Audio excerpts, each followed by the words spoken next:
วัสดีผู้ชมตามเข้าสู่ Talk Time กับแม็กกลับเข้ามาพูดคุยกันเรื่องของ EP นี้เราจะไปพูดคุยกันในเรื่องของไทยเนาะกำลังจะสร้างสะพานแห่งใหม่ในวันที่31 สิงหาคมก็คือใกล้ๆนี่เลยเนาะจะมีการเริ่มสร้างสะพานข้ามแรงน้ำที่ยาวที่สุดของไทยแรงใหม่ผู้ชมนั่นแหละก็น่าสนใจเนาะก็คือตั้งแต่จังหวัดสงขลาเสื่อมไป5จังหวัดพัทลุงระยะทางรวมของสะพานก็คือ7 กิโลเมตรเนาะซึ่งนี่ก็เป็นเรื่องที่น่าสนใจหลายแม็กก็ได้ไปอ่านไปเช็คคอมเมนต์เนาะของบรรดา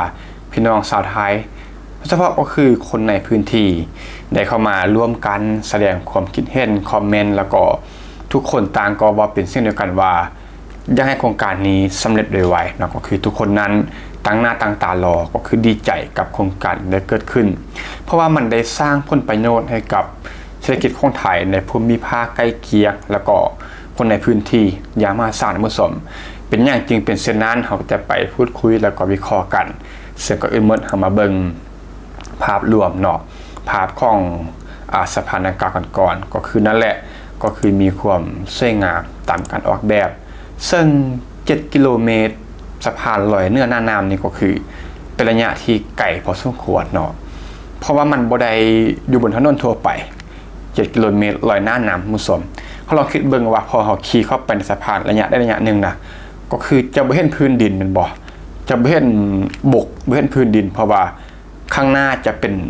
แรงน้ำที่ว่างเปล่าเห็นเพียงแต่สะพานแล้วก็รถที่ร่วมทางกันเนาะซึ่งหมายว่ามันต้องได้ใส่ความกล้าพอสมควรเพราะว่ามันจะมีเนาะกลุ่มคนที่เป็นมาเป็นโรคกลัวเรื่องพวกนี้เนาะก็คือกลัวน้ำต่างๆน่าจะบ่กล้าข้ามสะพานนี่เนาะสะพาน7 กิโลเมตรที่เลี้ยวไปก็คือมีแต่ความว่างเปล่าเห็นแต่น้ำกับสะพานแล้วก็รถร่วมทางนะมุสมนั่นแหละก็คือนั่นก็ตามเนาะก็เป็นสะพานที่สวยงามแล้วก็เป็นสะพานที่ทุกคนนั้นตั้งหน้าตั้งตารอซึ่งแม่คิดว่าน่าจะมีว่าเป็นจุดแวะพักเนาะให้ชมวิวหรือว่าเช็คอินถ่ายรูปต่างๆก็ต้องติดตามกันเมื่อสะพานนี้สร้างสำเร็จห้ามาเว้าแล้วก็พูดคุยกันเนาะซึ่งสะพานนี้ก็เป็นสะพานข้ามทะเลสาบสงขลา7 กิโลเมตรโดยประมาณเนาะจากที่ปกติต้องออม80 กิโลเมตรสงขลาพัทลุงเหลือเพียง7 กิโลเมตรนั่นแหละคือความสุดยอดซึ่งจะเป็นโครงสร้างพื้นฐานที่จะเปลี่ยนภูมิศาสตร์การเดินทางของสงขลาพัทลุงอันนี้ก็แน่นอนเนาะ 100% ก็คือเป็นสิ่งที่มันสุดจะเพอร์เฟกต์สุดจะโคตรดีนะผู้ชมก็อื่นเหมือนทำมาว่าถึงโครงการนี้เนาะว่าสเกลมันใหญ่ถึงขนาดใดนี่เป็นสะพานข้ามทะเลสาบสงขลาเนาะอยู่ที่กระแสสิ้นแม่นบ่จังหวัดสงขลาข้ามทะเลสาบสงขลาไปเข้าใส่ส้นจังหวัดพัทลุงท่านผู้ชมและทางรวมก็ประมาณ7 กิโล 8 กิโลเมตรโดยรวมเนาะมูลค่าการก่อสร้างของสะพานดังกล่าวอยู่ที่ประมาณ 4,700 ล้านบาทเนาะจากตัวเลขที่ได้มีการรายงานงบประมาณนะผู้ชมสะพานดังกล่าวนี้เป็นสะพานซองจราจรและยังสามารถขยายเป็น4 ซองได้ในอนาคตถ้าว่ามีความต้องการสะพานนี้สูงรถมีความแออัดมันบอกก็สามารถขยายได้ก็เป็นสิ่งที่ดีหลายที่มีการคำนึงเพื่อในอนาคตท่านผู้ชมต่อมาก็คือว่าถึงจุดเด่นเนาะซึ่งจุดที่ว้าวที่สุดมันบ่ได้เป็นเพียงแต่เรื่องความยาวว่า7 กิโลเมตรมันจะเป็นยาวเซติต่างๆนานาเนาะมันบ่ได้เป็นจุดที่ว้าวที่สุดแต่ว่ามันคือการลดในเวลาการเดินทางอย่างมหาศาลจากที่ปัจจุบันเนาะต้องอ้อมไป80 กิโลเมตรซึ่งสงขลาพัทลุงเนาะเขาก็รู้ละว่ามันมีแรงน้ำขั้นอยู่เพียงแต่7 กิโลเมตร8 กิโลเมตรแต่ว่าบ่สามารถข้ามไปได้เนาะต้องอ้อมไป80 กิโลเมตรท่านผู้ชมแต่ว่าการที่มีสะพานที่สร้างขึ้นมามันบ่สามารถข้ามน้ำได้ไปได้เลยเหลือเพียงแต่7 ถึง 8 กิโลเมตรโดยประมาณจากเดิมก็คือ2 ชั่วโมงจะเหลือเพียงแต่10 ถึง 15 นาทีท่านผู้ชมนั่นแหละฟังบ่ผิดเนาะจาก2 ชั่วโมงในปัจจุบันถ้าว่าสะพานนี้สร้างสำเร็จจะเหลือเพียงแต่10 ถึง 15 นาทีนี่เป็นตัวเลขที่ประเมินจาก World Bank เนาะก็คือคิดเอาว่ามันมหาศาลขนาดใดเขาลองคิดแบบสนุกคิดแบบง่ายๆเนาะถ้าว่าเขามีญาติพี่น้องอยู่ฝั่งสงขลาพัทลุงเนาะการที่จะเดินทางข้ามไปหากันนี่2 ชั่วโมงมันบ่แต่ว่า สะพานสำเร็จจะเรียกเพียงแต่15 นาทีไปเยี่ยมยามกันตอนเช้าตอนเย็นกับตอนเช้าตอนเย็นกับสามารถทำได้เลยนะก็คือมันบ่ได้เมื่อยจากการเดินทางสามารถเดินทางแบบซิวๆข้ามสะพานไป15 นาทีหรือว่าง่ายก็คือสามารถไปกินข้าวเย็นนำกันได้แล้วก็กลับมาได้ทั้งหมดส่วนคือนี่ก็คือความสุดยอดเนาะต่อมาก็คือเขาลองคิดง่ายๆว่าโครงการนี้สำเร็จมันจะเปลี่ยนยังไปได้ทั้งหมดส่วนปัจจุบันเนาะภูมิศาสตร์มันจะเป็นดังที่เขาได้พูดกันแหละว่าสงขลามันมีนำขั้นพัทลุงอยู่มันบ่ต้องเดินข้ามบนไป5 กันแต่ว่าต่อไปก็จะมีสะพานข้ามแพกันโดยตรงจะเปลี่ยนจากพื้นที่ทะเลสาบให้เป็นสะพานที่เชื่อมเทิงกันก็คือเชื่อมพื้นดินกันนักที่มันได้ว่าไปแล้วก็นี้ก็คือจุดที่นักวิเคราะห์นั้นต้องเบิ่งเนาะก็คือจุดนักวิเคราะห์นั้นบ่มองข้ามอย่างแน่นอนก็คือการลดเวลาในการเดินทางอย่างมหาศาลเท่ากับการลดต้นทุนในด้านของเศรษฐกิจในระยะยาวทั้งหมดสมก็คือยกตัวอย่างคือรถบรรทุก1 คันเนาะต้องเสียเวลาเพิ่ม1-2 ชั่วโมงเนาะในปัจจุบันต้นทุนนั้นมันบ่ได้มีเพียงแต่ค่าน้ำมันแต่ว่ามีเรื่องของค่าแรงคนขับแม่นบ่ค่าเสื่อมสภาพรถหรือว่าค่าลุยเฮียนต่างๆค่าเสียโอกาสของสินค้าเรื่องของเวลาแล้วก็ความเสียหายต่างๆบนเส้นทางทั้งหมดสมเมื่อเส้นทางเรียบประมาณ 7-8 กิโลเมตรซึ่งโลจิสติกโฮสก็มีโอกาส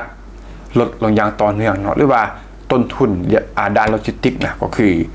ลดลงอย่างมหาศาลก็คือมหาศาลเลยท่านผู้ชมต้องใช้คำนี้นี่คือเหตุผลนี้ที่ต้องสร้างสะพานนี้ขึ้นมาแล้วก็สะพานนี้จึงสำคัญหลายการค้าและก็โลจิสติกเนาะหลายกว่าการเดินทางของประชาชนเพียงแต่อย่างเดียวแต่ว่าแน่นอนเนาะมัน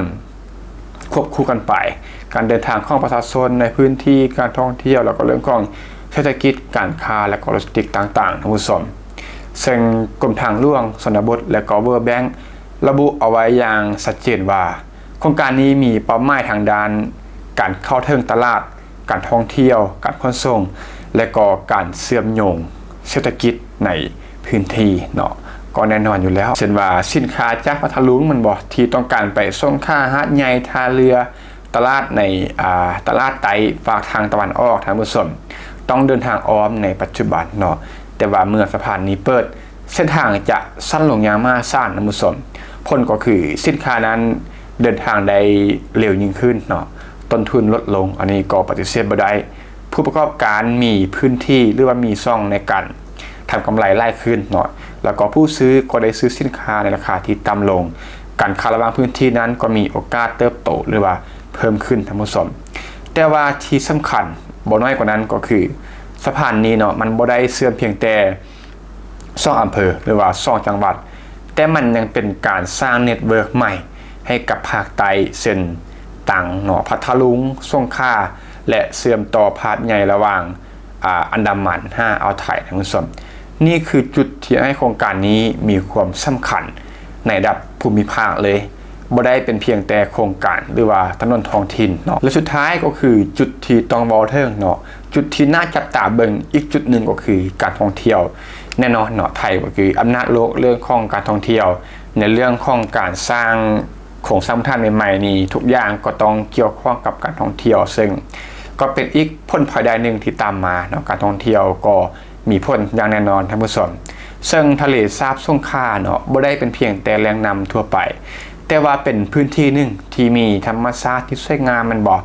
มีโลมาอิราวดีเนาะชุมชนของประมงวิถีชีวิตคนท้องถิ่นอาหารพื้นบ้านวัฒนธรรมรวมถึงประวัติศาสตร์ท่านผู้ชมดังนั้นเมื่อการเดินทางมันสะดวกแล้วก็เข้าถึงง่ายสิ่งที่เคยเป็นจุดหมายปลายทางเฉพาะกลุ่มเนาะจุดที่เฉพาะกลุ่มที่อาจจะบ่ได้แพร่หลายนี้จะกลายเป็นโอกาสใหม่สำหรับการท่องเที่ยวทุกคนก็จะหันมาอยากเดินทางไปไล่ขึ้นบ่เนื่องจากว่าการเดินทางมันสะดวกขึ้นก็บวกโอกาสการตัดสินใจคนอยากจะเดินทางไปท่องเที่ยวทั้งหมดก็เป็นเรื่องที่เบสิกพื้นฐานทั่วไปเนาะซึ่งโดยรวมก็ประมาณนี้สำหรับความคืบหน้าล่าสุดเนาะก็คือวันที่31อีกบ่กี่วันเนาะจะมีการก่อสร้างเริ่มก่อสร้างสะพานดังกล่าวมุสลิมถ้าสมมติว่าฟังมันจุดนี้มีตัวได้จะมาแลกเปลี่ยนพูดคุยกันก็เต็มที่ก็คอมเมนต์ และสำหรับ EP นี้ก็ต้องขอขอบใจทุกท่านที่เข้ามารับชมรับฟังพบกันใหม่ใน EP ต่อไปขอขอบใจ